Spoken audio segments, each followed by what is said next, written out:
I've got our great friend Josh Rivedal here. Josh is an author, actor, and guest speaker. You go around the country. What do you speak about, Josh?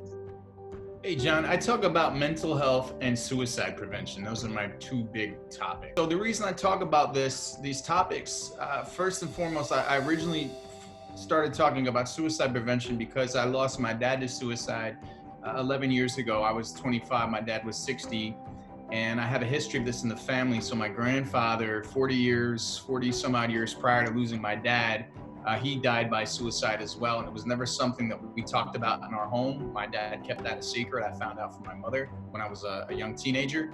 And so after I lost my dad, almost 2 years later, I happened to be in suicidal crisis myself for a variety of reasons. One of the things that served as a component of my healing was this idea that to be whole again, I needed to be in the service of other people. And part of the way that I decided I wanted to do that was to learn about suicide prevention and mental health, and then help other people understand and learn about that as well. And then use my personal story as a way to impart different learning objectives and just as a way to offer hope and healing.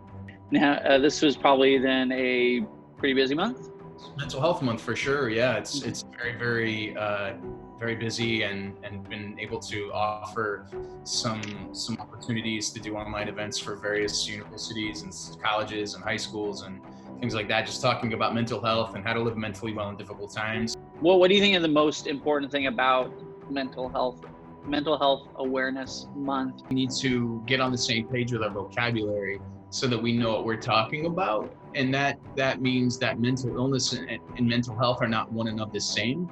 So if everybody has mental health, there's like there's a state of mental health that's a little more positive and healthy, and then there's a state of mental health that's a little more unhealthy and maybe a little more on the negative side, without making a judgment call, of course. All right, so let's talk a little bit about the work we're doing together, right? You mentioned some kind of lesson work, and like I said, this is the perfect month to roll out a project we've been working on, right? We're doing a learning module, an e-learning module. We certainly found the need to build on social and emotional learning by talking about suicide prevention, because when we talk about suicide, we're talking about hopelessness. We're not talking about people being bad or weak or messed up or stupid or wrong. We're talking about somebody who feels like they have few options, if zero at all. And we're talking about someone who feels like they're essentially at the end of their rope, and they more than likely have a lack of coping mechanisms and skills that are on the healthier side of things. We're giving basically a very robust template as to what you can do and how you can help if you need to intervene. But then we go upstream even further, and we're like, okay, so what are some signs and what are some symptoms, right?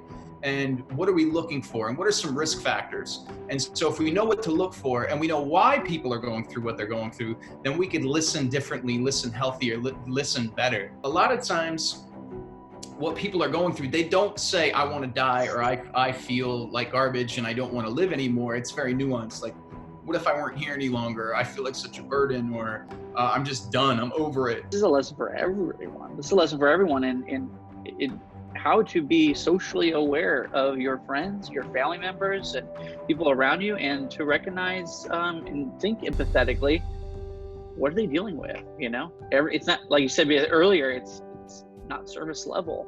These kinds of things can be seen and can not be seen.